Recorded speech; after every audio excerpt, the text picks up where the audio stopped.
Hi hello வணக்கம் and welcome to kitchen to cleaning. இன்றைக்கி நம்ம பார்க்க போகிறது ஒரு சூப்பரான side dish recipe, capsicum potato masala. குடமிளகா பிடிச்சவங்களுக்கு கண்டிப்பாக இந்த ரெசிபி ரொம்ப பிடிக்கும். ஓகே, வாங்க எப்படி பண்ணேன்னு ஷேர் பண்ணுறேன். முதல்ல ஒரு கடாயை சூடு பண்ணிக்கலாம். இதில் 3லேருந்து 4 ஸ்பூன் சமையல் எண்ணெய் நான் எடுத்திருக்கேன். எண்ணெய் நல்லா சூடானதும் இதில் 2 குடமிளகாய் அண்ட் ஒரு பெரிய வெங்காயம் இந்த மாதிரி க்யூபாக கட் பண்ணி வச்சுருக்கேன். இந்த ஷேப்பில் கட் பண்ணிக்கோங்க, அப்போ சாப்பிட்றதுக்கு நமக்கு நல்லாயிருக்கும். ஸோ இப்போ இது கூடவே தேவையான உப்பும் நான் சேர்த்துக்கிறேன். சேர்த்துட்டு இதை நல்லா ஹை ஃப்ளேம்லேயே வச்சுட்டு நம்ம வதக்கிக்கணும். வெங்காயமும் கேப்சிகமும் நமக்கு முழுசாக வதங்கிடக்கூடாது.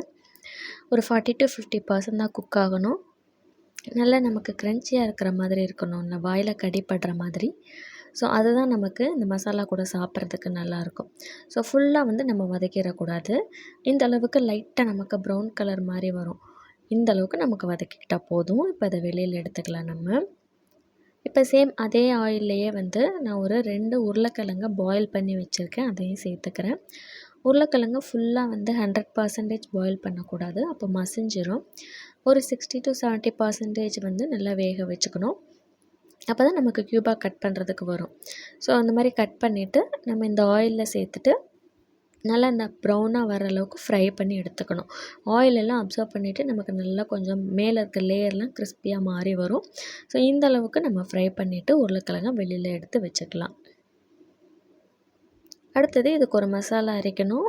ஒன்றும் இல்லை, வெங்காயமும் தக்காளியும் தான். ஸோ நான் 2 பெரிய வெங்காயம் இந்த மாதிரி ஸ்லைஸ் பண்ணி வச்சுருக்கேன். அது கூடவே ஒரு 2 மீடியம் சைஸ் தக்காளியும் எடுத்திருக்கேன். இதை நம்ம நல்லா பேஸ்ட்டாக அரைச்சி எடுத்துகிட்டு வந்துக்கலாம். இந்த அளவுக்கு நல்லா திக்காக பேஸ்ட்டாக அரைச்சி எடுத்துக்கலாம். இது அப்படியே ஓரமாக இருக்கட்டும். இப்போ நம்ம மசாலா செய்கிறதுக்கு சேம் பேன்லேயே 3லேருந்து 4 ஸ்பூன் சமையல் எண்ணெய் நான் சேர்த்துருக்கேன். இது கூடவே 1 ஸ்பூன் ஜீரகம் சேர்த்துக்கலாம். தாளிப்புக்கு ஜீரகம் மட்டும்தான் நான் சேர்த்துருக்கேன். அண்ட் கூடவே ஒரு துண்டு பட்டை, 2 கிராம்பு, 2 ஏலக்காய் இது சேர்த்துருக்கேன். இது நல்லா பொரிஞ்சதும் இதில் 3லேருந்து 4 பல் பூண்டை குட்டி குட்டியாக சாப் பண்ணி வச்சுருக்கேன். இந்த மாதிரி சின்ன சின்னதாக கட் பண்ணி சேர்க்கும்போது நமக்கு அந்த ஃப்ளேவர் சூப்பராக இருக்கும், பூண்டோட ஃப்ளேவர். அண்டு நம்ம சேர்த்துருக்கதுமே பெருசாக தெரியாது.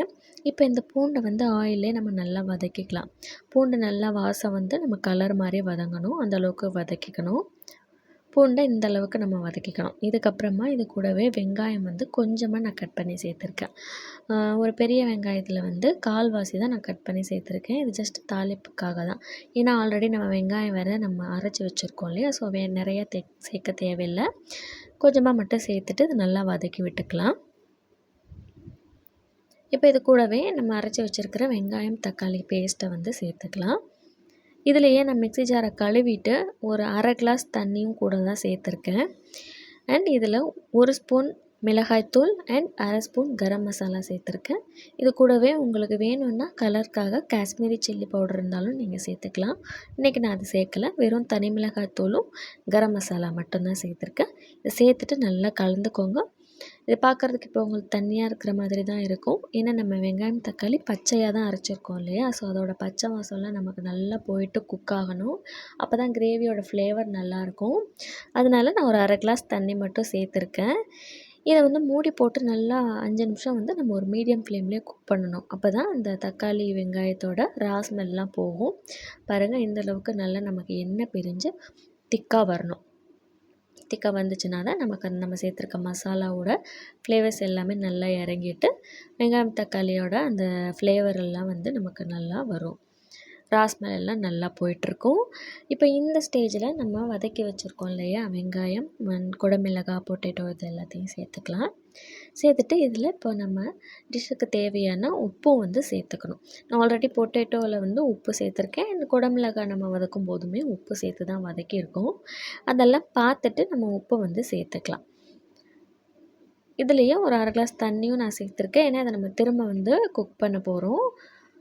ஸோ தண்ணி சேர்த்துட்டு உப்பும் சேர்த்துட்டு நல்லா கலந்து விட்டுக்கோங்க. இது லைக் செமி கிரேவி மாதிரி தான் இருக்கும், நமக்கு ஃபுல்லாக கிரேவியாக இருக்காது. சப்பாத்தி அண்ட் பூரி கூட வச்சு சாப்பிட்றதுக்கு நல்லாயிருக்கும். ஃபுல் காரம் கூட வச்சு சாப்பிட்றதுக்கும் நல்லாயிருக்கும். கண்டிப்பாக ட்ரை பண்ணி பாருங்கள். தண்ணி சேர்த்துட்டு இந்த மாதிரி நல்லா கலந்து விட்டுக்கோங்க. கலந்துட்டு இதை நம்ம மூடி போட்டு ஒரு 5 to 10 மினிட்ஸ் மீடியம் ஃப்ளேம்லேயே குக் பண்ணணும். அவ்வளோதான், நல்லா கலந்துட்டேன். இப்போ இதை மூடி போட்டு நம்ம குக் பண்ணிக்கலாம். ஒரு 10 நிமிஷத்துக்கு அப்புறமா நான் வந்து திறந்து காட்டுறேன் பாருங்கள். அவ்வளோதான், நல்லா திக்காயிட்டு ஆயில் எல்லாம் செப்பரேட்டாக வந்துருச்சு நமக்கு. இந்த அளவுக்கு நமக்கு கன்சிஸ்டன்சி இருந்தால் போதும். ஸ்டவ்வை ஆஃப் பண்ணிவிட்டு நம்ம வெளியில் எடுத்துக்கலாம். அப்படியே சப்பாத்தி ரொட்டி கூட வச்சு சாப்பிட்றதுக்கு சூப்பராக இருக்கும். இதை ஒரு செமி கிரேவி கன்சிஸ்டன்சியில் தான் இருக்கும். டேஸ்ட்டும் அட்டகாசமாக இருக்கும். கேப்சிகம் பிடிச்சவங்க கண்டிப்பாக இந்த மாதிரி ஒருக்க ட்ரை பண்ணி பாருங்கள், பொட்டேட்டோ கூட. நீங்கள் உங்கள் வீட்டில் கேப்சிகமில் என்னென்ன ரெசிபி பண்ணுவீங்கன்னு எனக்கு மறக்காமல் கமெண்ட்டில் சொல்லுங்கள். அண்ட் வீடியோ பிடிச்சிருந்தாலும் ஒரு லைக்கை போடுங்க. மறக்காமல் உங்கள் ஃப்ரெண்ட்ஸ் அண்ட் ஃபேமிலி கூடயும் ஷேர் பண்ணுங்கள். ட்ரை பண்ணிவிட்டு எப்படி இருந்துச்சுன்னு கண்டிப்பாக எனக்கு ஒருக்க கமெண்ட்டில் சொல்லுங்கள். மறக்காமல் நம்ம சேனலை சப்ஸ்கிரைப் பண்ணிக்கோங்க. தேங்க்யூ.